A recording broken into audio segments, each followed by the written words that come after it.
That is, sweldado sila ng gobyerno, official time nila ginagawa, office hours, sa premises pa nila.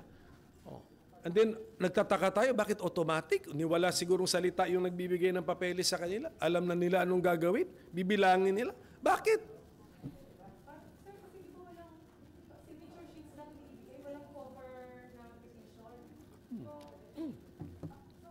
Precisely. So, the COMELEC election officers can read the mind of the people bringing the paper. Kasi una sa lahat, pagtanungin mo sila, sino ba, sir, ang nagbigay sa inyo ng papeles? Ang sagot nila, hindi namin kilala.